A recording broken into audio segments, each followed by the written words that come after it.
This is Bradbury 100, celebrating the centenary year of American writer Ray Bradbury. I'm Phil Nichols of bradburymedia.co.uk. Each week on the podcast we look at some aspect of Bradbury's life and work and interview someone who is inspired by Ray.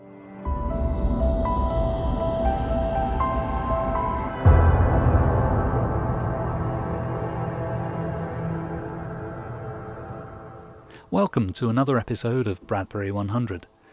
It probably hasn't escaped your notice that this episode has appeared on the 31st of October.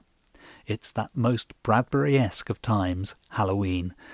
So I thought I should have a guest who is best known for scaring the wits out of people. He's been called the King of Horror. It's the Emmy-winning actor Bill Oberst Jr. But Bill isn't actually here for the scares. He's here because he actually plays the part of Ray Bradbury on stage in a more or less one-man show. Well now, October is without doubt the 1 month most closely associated with Ray Bradbury. He has at least 3 books connected to it: The October Country, Something Wicked This Way Comes, and The Halloween Tree. His introductory passage to The October Country best sums up his thoughts on the month. This is how it goes. The October Country. That country where it is always turning late in the year. That country where the hills are fog and the rivers are mist. Where noons go quickly, dusks and twilights linger, and midnights stay. That country composed in the main of cellars, sub-cellars, coal bins, closets, attics, and pantries faced away from the sun. That country whose people are autumn people, thinking only autumn thoughts. Whose people passing at night on the empty walks sound like rain. I love the progression there, from the description of the nature of the country itself, hills and rivers and fog, blending with the atmosphere of the season, to the human geography of dark and shut-in places, and then to the people themselves, the autumn people thinking autumn thoughts. In the opening of Something Wicked This Way Comes, Bradbury takes a different approach, writing his introduction through the sensibility of a 12-year-old mind, and almost like it was written by Mark Twain. This is how Something Wicked begins. First of all, it was October, a rare month for boys. Not that all months aren't rare, but there be good and bad, as the pirates say. Take September, a bad month. School begins. Consider August, a good month. School hasn't begun yet. July, well, July's really fine. There's no chance in the world for school. June, no doubting it, June's best of all, for the school doors spring wide and September's a billion years away. But you take October now. School's been on a month, and you're riding easier in the rains, jogging along. You got time to think of the garbage you'll dump on Old Man Prickett's porch, or the hairy ape costume you'll wear to the YMCA the last night of the month. And if it's around October 20th, and everything smoky-smelling, and the sky orange and ash-grey at twilight, it seems Halloween will never come in a fall of broomsticks and a soft flap of bed-sheets around corners. But one strange, wild, dark, long year, Halloween came early. And speaking of Halloween, in The Halloween Tree, Bradbury describes the onset of Halloween like this: "And it was the afternoon of Halloween, and all the houses shut against a cool wind, and the town full of cold sunlight. But suddenly the day was gone. Night came out from under each tree and spread." Now I just love that cold sunlight which suddenly goes as darkness falls. And it's in the darkness and the shadows, of course, that we, well, Bradbury's protagonists, find horrors and fears to confront and overcome. Bradbury wrote other stories set in October and around Halloween, of course, and he wrote the occasional essay and reminiscence, including one called Tricks, Treats, Gangway, in which he recalls the Halloween of 1928. That's when he would have been about 8 years old and still living in Waukegan, Illinois. My favourite part of that article is at the end of a busy Halloween night when young Ray says, "Darn, 365 darn days until Halloween again. What if I die waiting?" "Why then," says his brother, "you'll be Halloween. Dead people are Halloween." And so, on that grim note, I wish you the happiest of Halloweens.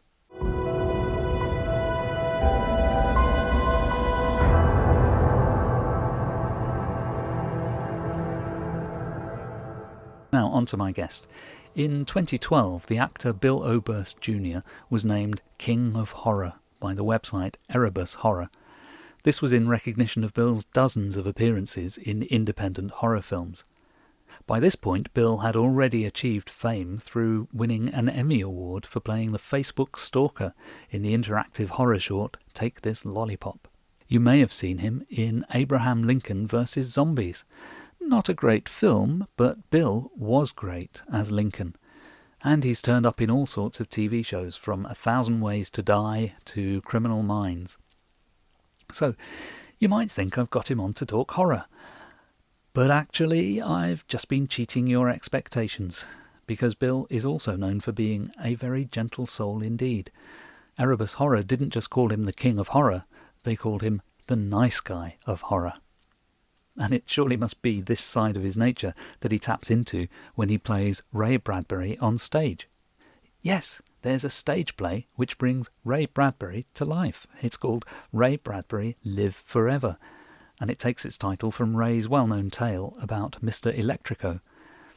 Well, it's also a play on words, Ray Bradbury Live Forever, because watching the show is like watching Ray Bradbury live. Now, sadly, I haven't yet been able to see the show for real, but a year or so ago, Bill very kindly let me see his script. He'd taken great care to get his portrayal of Ray and his stories correct, and I found it to be a really, really great script. Unfortunately, the pandemic has stopped Bill from touring the show as widely as he intended, but I have no doubt at all that he will one day get it back on the road and in theatres. I was really pleased to be able to speak to Bill for the first time, so let's meet him now. Joining me today on Bradbury 100 is Bill Oberst Jr. Bill is an Emmy-winning actor with a particular reputation for horror and the macabre. You may have seen him in any number of film roles and in TV shows such as Criminal Minds. And if you are very lucky, you may have seen him on stage playing the role of Ray Bradbury. Bill, welcome to Bradbury 100. Phil, thank you so much. And may I say, as a Bradbury fan, that it's a real thrill to talk to you because your scholarship has been very important to me in discovering aspects of Bradbury's work that I never would have without you. So thank you. Wow, thank you very much. Bill, can you first of all tell us something about your stage show inspired by Ray Bradbury? I haven't seen it, but you did very kindly let me read the script at one point, and I'm really anxious to see it. But tell us what people can expect. Not only did you read the script, but you assured me that it was somewhat okay, along with Jonathan Eller, who was my script advisor. Ray Bradbury Live Forever is an attempt to honor Ray by presenting his words on stage, both his spoken words and some of his written works, done in some semblance of his character as if he were actually speaking to you. And it's authorized by the estate, licensed through Don Condon Associates. It's a labor of love, and it's the result of 3.5 years of work and 19 drafts. I still don't know if it comes anywhere close to capturing the magic of Bradbury, but I guess if any fan did their tribute to Ray, it would be different. And mine is poured through my own experience with Ray, which was he was a savior to me. He saved my life. Discovering Ray opened up a world of misfits, and I always felt like a monster and a misfit growing up. And I guess maybe all children do. But God, Ray certainly tapped into that, because you knew instinctively, just reading his stories, you knew that he understood. He understood what it's like to be a wandering alien and a misfit in this world. And he showed me that there were lots of misfits. He showed me that he himself was a misfit and what a person could do by embracing that instead of running from it. So all of that is wound up into the show. We start with a poem and we end with a poem.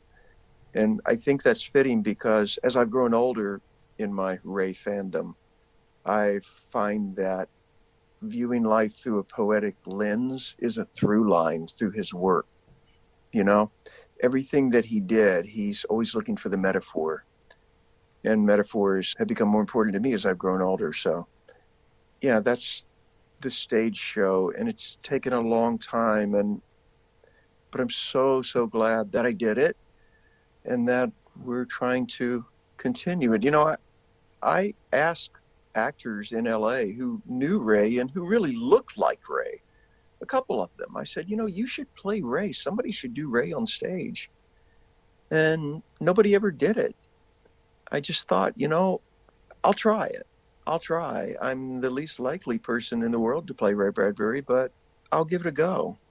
And I'm glad that I did. I just try to surrender to his spirit and hope that something of his memory makes people view it kindly and makes them forgive my shortcomings and look toward him. And you mentioned his poetry, and I think you said that the show ends with poetry. Yes. Which poem does it end with, if that's not a spoiler?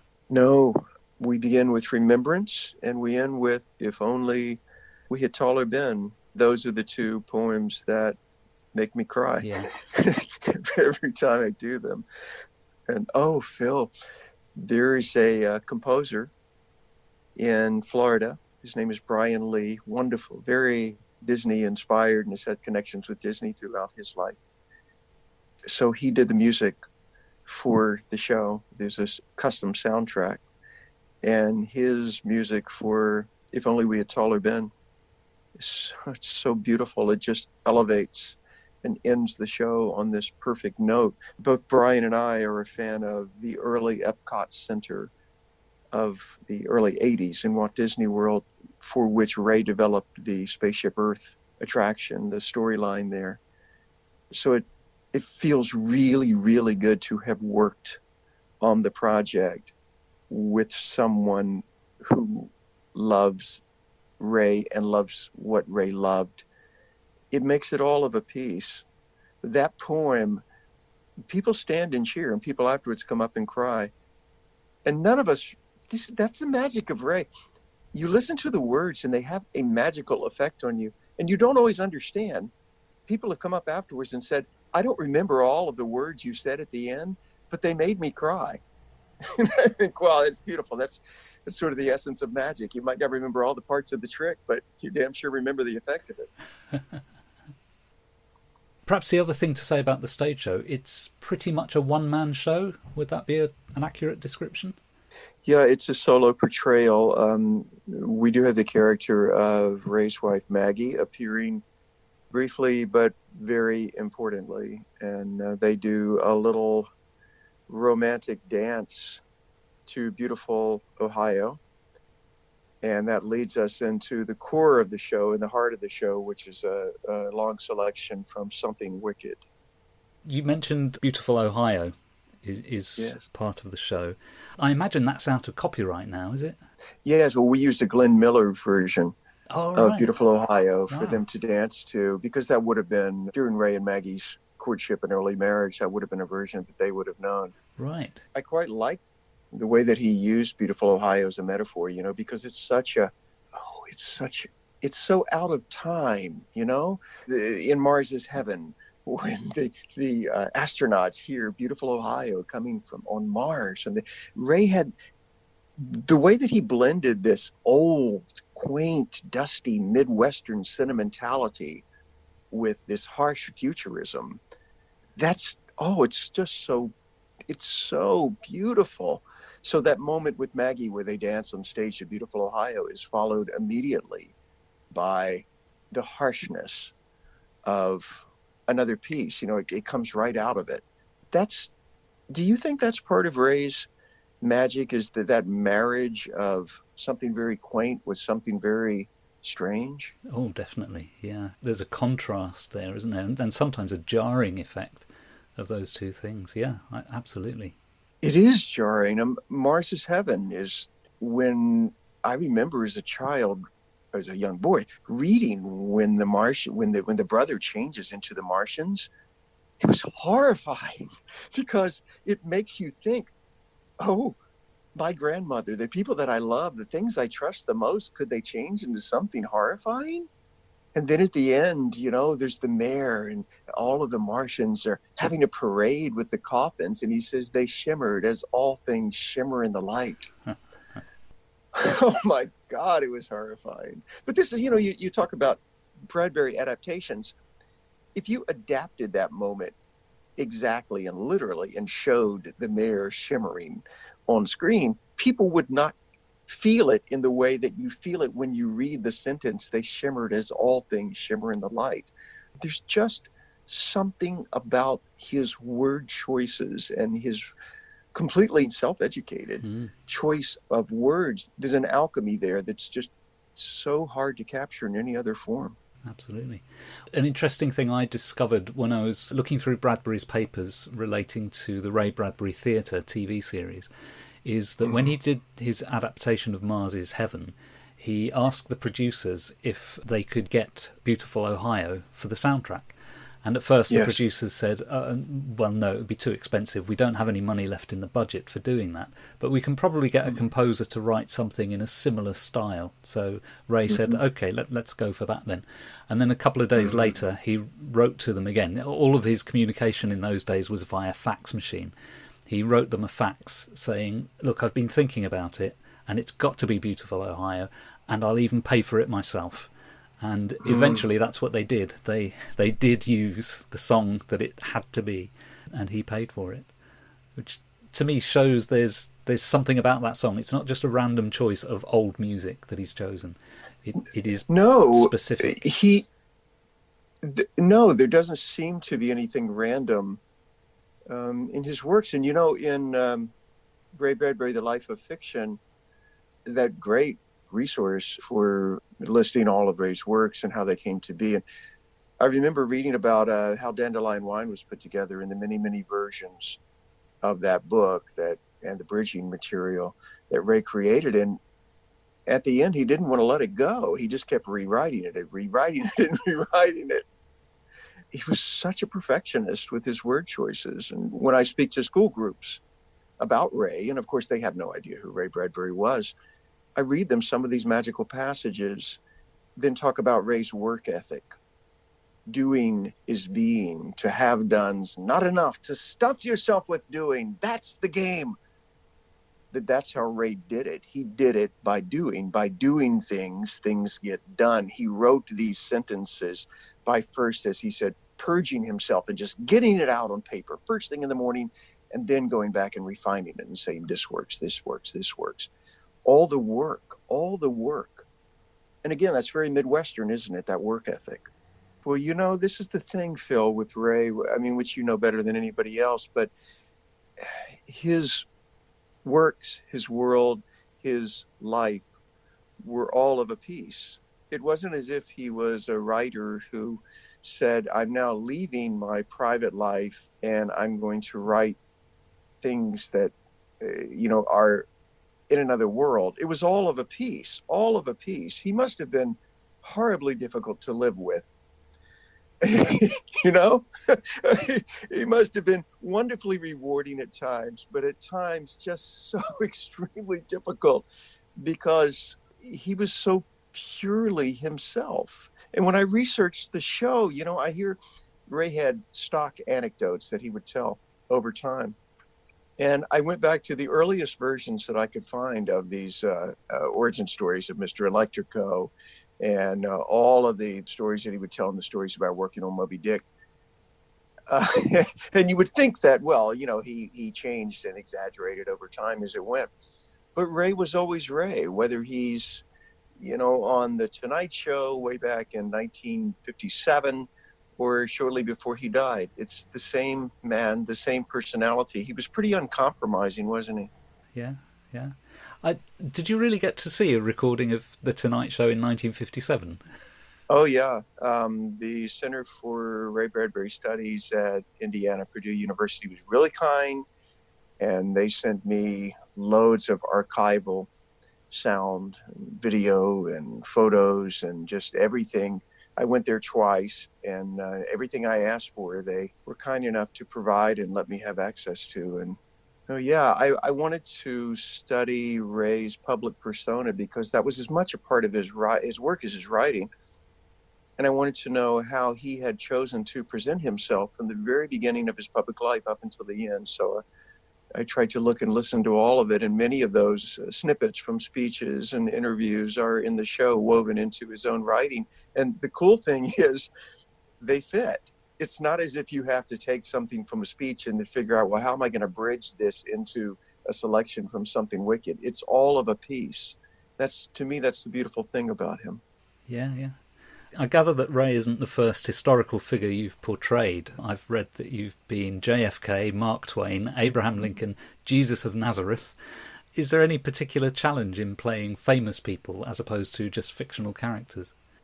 Oh, yes. Oh, yes. You're not them.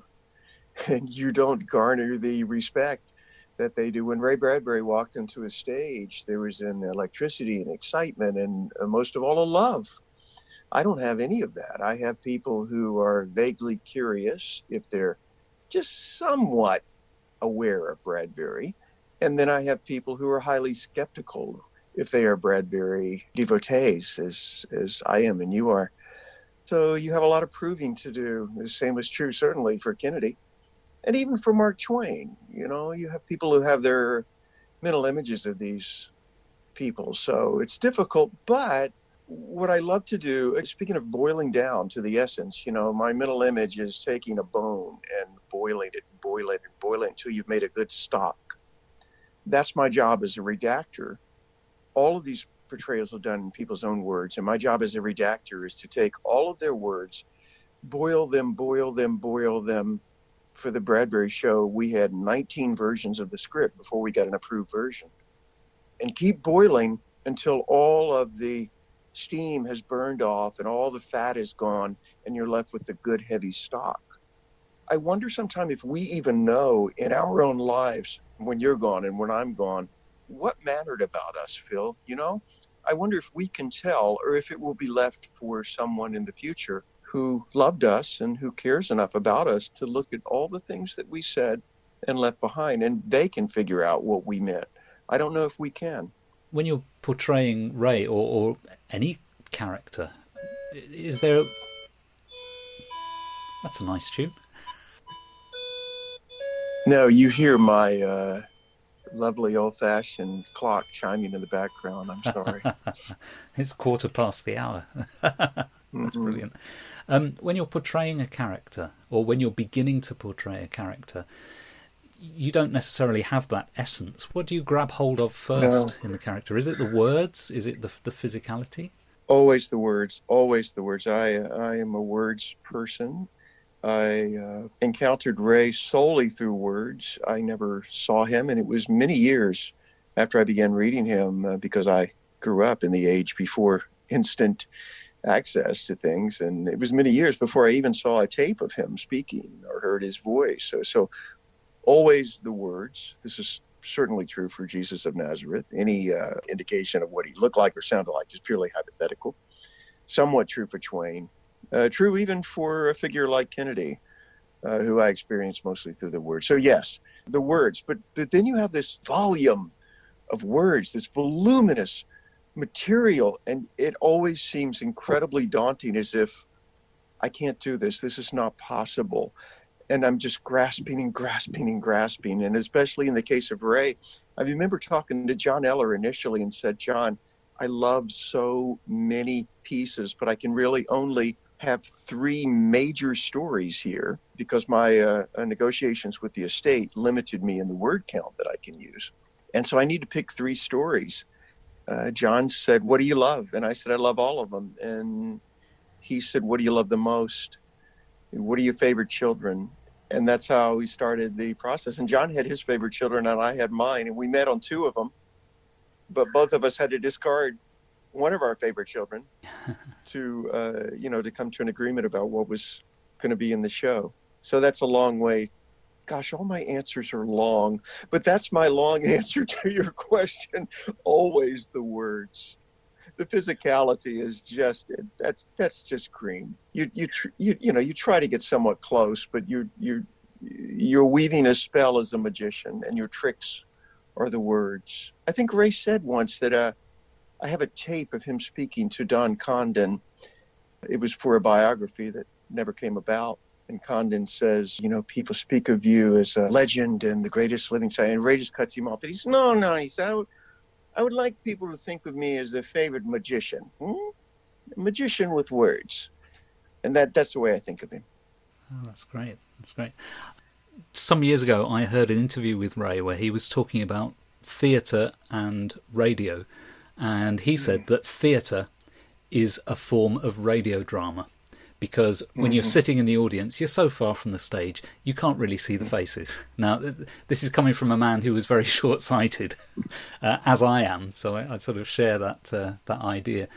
But do you? I must say I find that to be true. Also, we started this show with a version of Ray Bradbury Live Forever. I debuted it in Los Angeles for Ray's friends, and I toured it for a while, and it was acceptable, but it just wasn't right. It just wasn't. There was something missing. And then I got into Roe's poetry in a way that I've never gotten into his poetry before. I got a copy of When Elephants in the Dooryard Last Bloomed from Amazon, and I started getting into his poetry. And now the latest version of the show, which I'm really comfortable with, and I performed a couple of times before COVID hit, it opens with Ray simply walking out on stage, and there's a bicycle behind him, and he does a poem to the audience, and there's nothing going on visually. The lights are very low, so really there's nothing but Ray, his voice, the words, and your ears. And the poem is Remembrance, and it weaves the proper spell to begin. And this is the poem where he goes back to Waukegan and climbs a tree that he climbed as a child. Is that the one? It is the one, and I can hardly think of it without crying. I certainly can't deliver it without crying. It's deeply emotional to me, as I know it was to Ray. And I can tell you that speaking it to a group of people, it's so universal, Phil, because everybody has those childhood regrets and longings and yearnings, and the wonder of what if I could talk to myself. And when I do that poem on stage as Ray in the low light before the show begins, there's this little sound that audiences make when they're very emotionally connected. And to me, from the stage, it sounds like it's just a little, it's very subtle, but you hear it. Little sighs from all over the audience. And then I know that we're ready to begin when Ray says, "What was it I wrote that made me weep? I remember you. I remember you." Then the lights go down and the music comes up and the stage behind me lights up and the show's off and running in proper fashion. Wow, excellent. Now, as I say, obviously I haven't seen the show yet, but I've read and I've seen some photos that indicate you use some kind of prosthetic to transform your face. Was that important for the performance as you developed it? I thought that it would be, Phil, and I went to great expense and trouble to create such a prosthetic, and did indeed use it for the first couple of performances.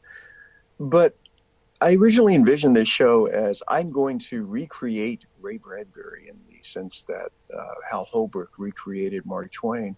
And then I realized that such a thing was A, not possible, and B, not really respectful to Ray, because Ray was so large a personality, a public figure, and so large a soul that I don't really want to intrude on him. If this makes any sense at all, and I'm thinking it out as I'm saying it, because I constantly think, why don't I really want to use the prosthetic anymore? It's because I want to be seen as paying tribute to Ray. And so the performances that I've done without the prosthetic, I quite like more, but I feel much freer because I don't feel the responsibility of trying to recreate Ray Bradbury. It's as if I'm saying to the audience, let's together celebrate this man's ideas. And then I feel that there's more room for Ray's spirit to inhabit the words in the show without my trying to take up all the space myself. So it's become more of a fanboy show. Certainly I try to approximate Ray's voice and capture his motions and give a hint of his look. But the audience is in on the joke in a way that they weren't in on the joke with Hal Holbrook as Mark Twain, which was billed as an amazing recreation. Yeah, the show that I'm doing is a celebration of Ray through his ideas. And of course, you wrote the show as well as performing in it. Did you use any particular factual books or biographies in constructing Ray? I redacted it, and I make the distinction because it's all Ray's words. I have chopped them up into little pieces, much in the same way that the Beatles producer George Martin did when they produced Sgt. Pepper. He chopped up little pieces of tape and just threw them on the desk and then stitched them together in different forms. And so I've redacted Ray, but I list Ray as the writer of the show because all the words are his. I've just bridged and moved around. Besides his actual words, I read the biographies and found John Eller's biographies and Sam Weller's biographies to be very helpful, but mostly it was Ray's own words. And in particular, Ray's speeches from the 1970s when he was sort of at the height of his power, you know? And he would give speeches to libraries and to scientific symposiums. Those were very, very instructive to me because the same themes kept coming up over and over and over again. They were very helpful. I remember hearing Garrison Keillor say about Mark Twain. Keillor said he lived a fascinating life full of wild adventures, but in the end, his own writing is more interesting than his biography. And I find that to be true about Ray. He is more interesting than anything anybody could write about him. Yeah. And you mentioned earlier, I think you said 3 stories made the main narrative parts of the play. Which stories did you use? The Sound of Thunder represents the short stories. Something Wicked is the centerpiece of the show, and then we finish up with Million Year Picnic from Martian Chronicles. And I may yet change out A Sound of Thunder and instead put in The Veldt because it so relates to technology, but that's the current lineup. Yeah. And how do you represent Sound of Thunder on stage? Is it just words, or is there sort of lighting effects or projection or anything like that? For the whole piece, we have a large screen behind me with rear screen projections running the entire time. So essentially, I'm performing to a 90-minute movie, which keeps me on pat. I can't linger. I have to keep moving. But we have some graphics, and but we never show sort of the dinosaur or anything like that because it's all words.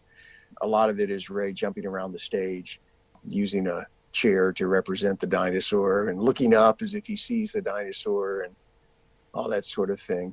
But then again, I heard these Don Condon interviews with Ray, which were amazing because they're done in his home and Ray's very relaxed. But Ray's talking about a theater company that was doing the Irish piece in which the driver gives up alcohol and he becomes a very frightening driver. Ray talked about a theater company that was doing a production of that, and he was watching them. And they said, well, we'll have an actual car on stage. And then that became too cost prohibitive. And they thought, well, we'll just have the front of the car, or, we'll have a projection of the car. And so Ray, he said, I walked up on stage and I took 2 chairs and I put them down and I said, there's your damn car. Sit in the car, put out your hands like this. There's the steering wheel. And now there you are. Now do the story. And that was it. And that's the way they presented it, 2 guys sitting in chairs. So my show is similarly minimalist, including a Sound of Thunder. Tell me something about your own background in Bradbury. Can you remember the first Bradbury that you ever read? I'll never forget it. I was a very lonely, misfit child. I grew up in a rural area, South Carolina in the USA. I used to go on long walks in the woods. I was always a reader, but I'd never heard of Bradbury because, all we had back then, we had Famous Monsters magazine. We had paperback racks at the bookstore. My world was pretty small. And I was walking through the woods one day, and this thing glittered in the sun. It caught the sun, and I looked down, and it was the golden cover of S's for Space. Somebody had dropped this dog-eared copy of a paperback out there in the woods. And there was this man in glasses looking up incredibly hopefully and looking up past me up to the sky. And it made my eyes go up and said, who is this guy? What is he looking at? What is a Ray Bradbury? And, it said something like Tales of Imagination from the Master of Imagination, the world's greatest living science fiction writer. And I took it home. I probably read it before I even got home. Knowing me, I would have sat in the woods and read it.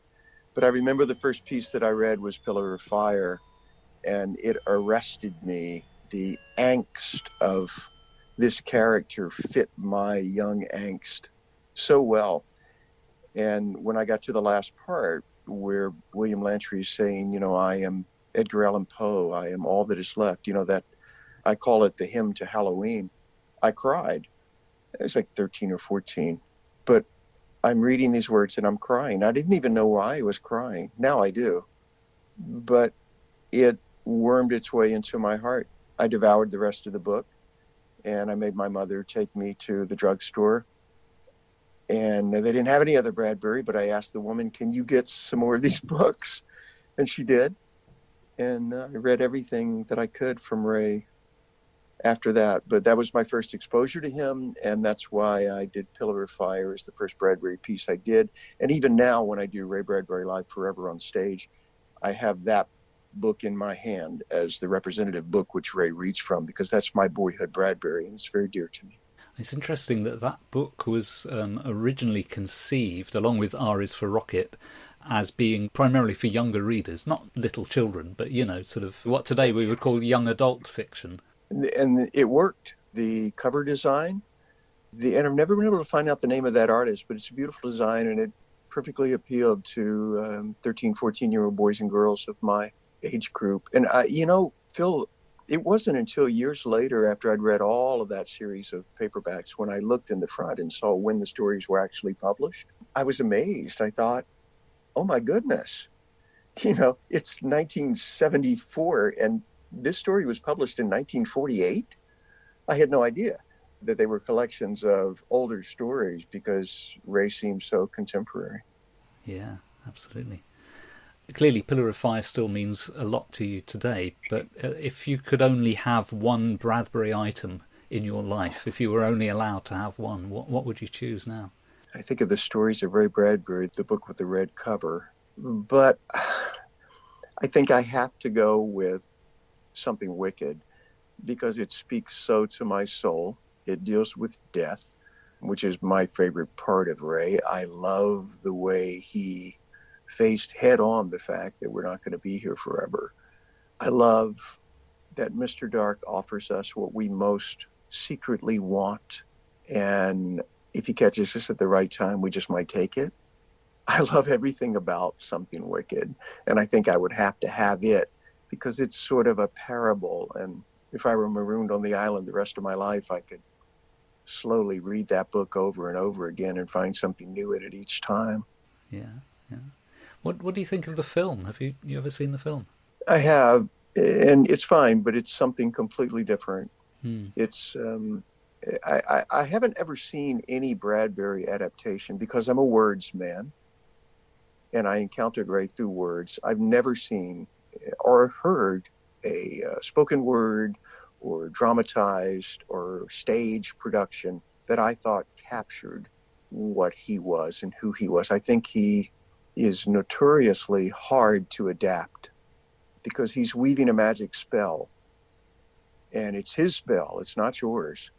I'm speaking as if, you were a film producer or a writer or a screenplay, or I'm going to adapt a Ray Bradbury story. I know from doing the show that it's hellishly hard to adapt his works to any other medium. So I know he did his own plays, and I compare the stage version of Pillar of Fire to the book and the novella, and the novella is far superior in my mind, because it's the purest exploration of the form. I guess what I'm trying to say is, yes, I've seen all the films and the adaptations of Ray's work, but I don't think that any of them are as beautiful and as powerful as the works themselves. What do you think? I mean, because this has been your area of study. What's your opinion?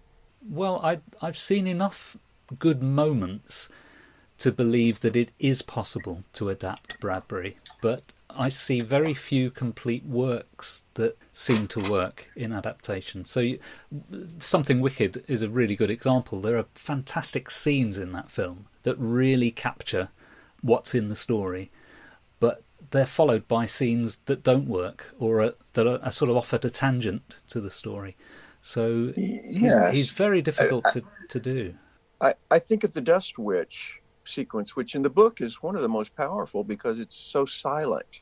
Yes.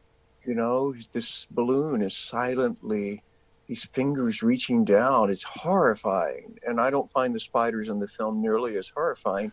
But then again, it's a visual medium. Yes. But there's the sequence in the library where Mr. Dark tears the pages out of the book and Yes. sort of steals the years of Mr. Holloway's life away from him.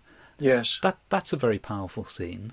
I agree. And when I do, I do think of that scene when I do that scene on stage. That's the image in my mind is from the film. You're right. That was a full capture of what Bradbury was intending. Mm.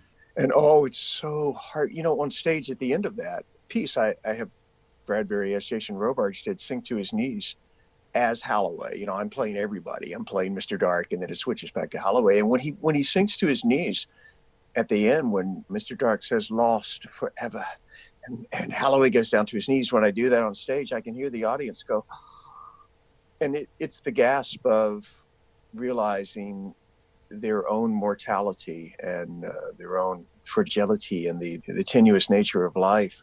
That's a beautiful scene, isn't it? I have a tape of Ray speaking in a library in the 70s in which he said, "This is my favorite book.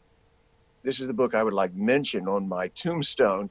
And he says, "I think this is the best scene I ever wrote." Now, that was like in 74 or something, so I don't know if his opinion changed over time, but I know he was proud of it.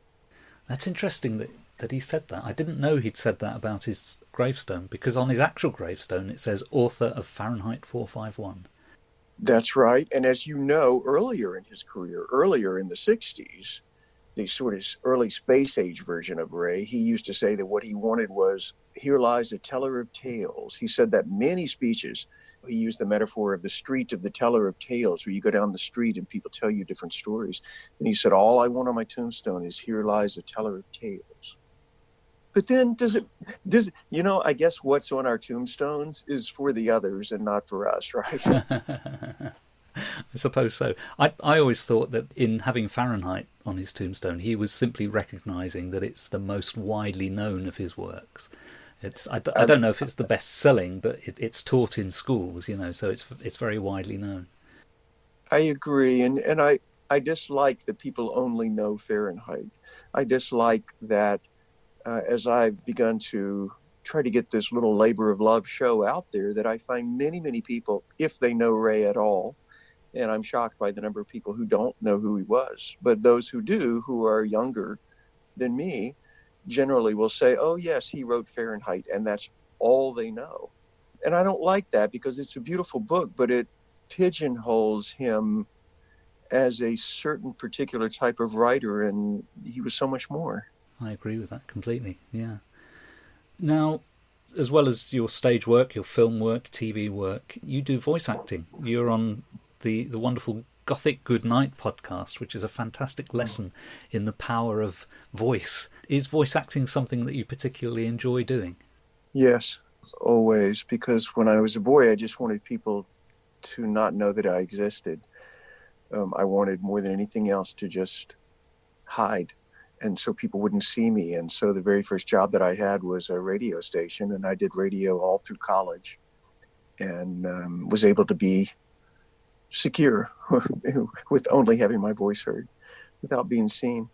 Yeah, and I quite love that. I remember being a boy and listening to AM radio, which was very big when I was a kid. And there's a phenomenon called skip with the AM radio signal.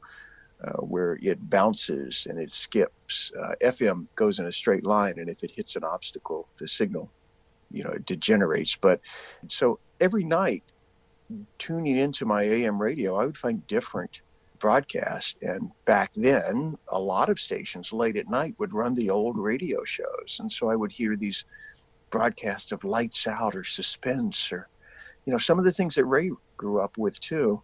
And I heard a lot of spoken word dramatizations on the radio as a boy, In the Dark, on Under the Covers. And that really stuck with me, the power of the voice coming through. And so when I developed my own little podcast, I wanted it to be a nighttime podcast. And I'm quite irritated when people say, oh, I was doing the laundry and I listened to your episode. I don't want them to do it while they do the laundry, Phil, I want them to turn out the lights and listen in the dark.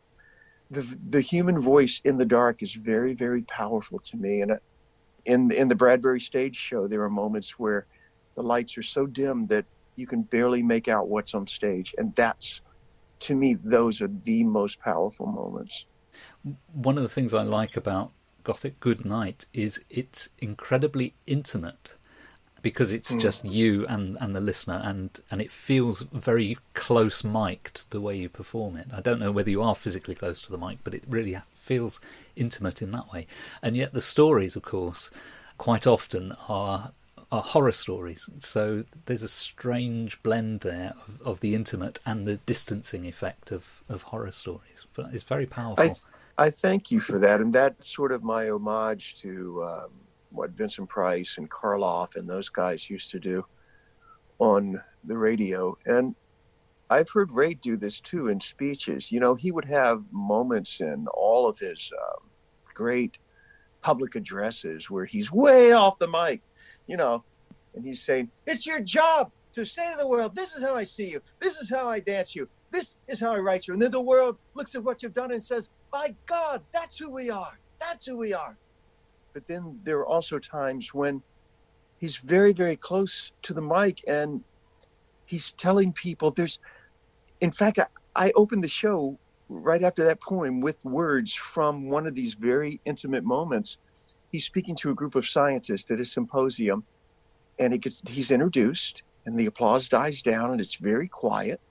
And Ray leans in and says, I think you need me. Yes, I'm sure you need me. I think you've forgotten. And then he starts in talking. But it's very arresting because he doesn't just, boom, go off. So I love those sort of voice levels. I love the human voice. If I were blind, I could be okay. So long as I could hear people's voices, the world would still be very broad.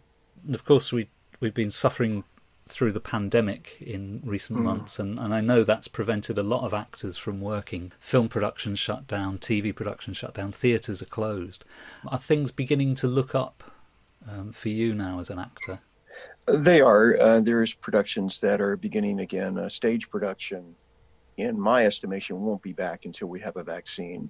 The Bradbury shows that I had for the tour for the remainder of 2020 all canceled, and rightly so. So I'm thinking sometime in 2021. But I have, as is my Germanic want, I have used this time to do things that I have wanted to do for a long time, to create the podcast, to write an accompanying book, which I'm working on now, and to do revisions to the Bradbury show, which I had been wanting to do for a while. So it's actually been okay. It's been a breather. I know it's been a horrifying event for the world, and it's been jarring, but it's been a refreshing breather in an odd way. How about for you? Yeah, I agree with that last sentiment. There is something refreshing about putting everyday life on hold and having a bit of time to think about things. But if it goes on forever, it becomes a bit irritating. Agreed. Finally, Bill, if listeners would like to find out more about your work, where would be a good place for them to look? Well, if anyone is interested in communicating with me online, if you just Google my name, Bill Oberst Jr., you'll get a website and Twitter and Facebook and all of those things. The Bradbury Show itself is at Ray Bradbury liveforever.com. And we're on hiatus now, but we're actively booking shows for next year. I like to hear from people, and if people have any thoughts on, particularly on Ray, favorite works of his, or I like to talk ideas, particularly the ideas of Bradbury. I answer all my mail, and I enjoy hearing from people. That's great. Thank you, Bill, for joining me today. No, thank you, Phil.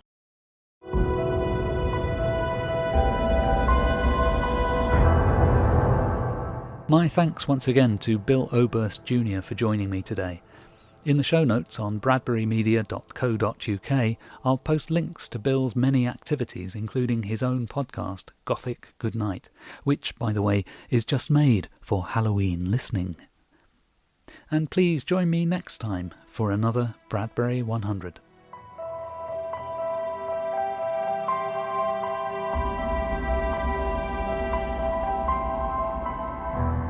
Bradbury 100 is presented and produced by Phil Nichols, in collaboration with the Centre for Ray Bradbury Studies.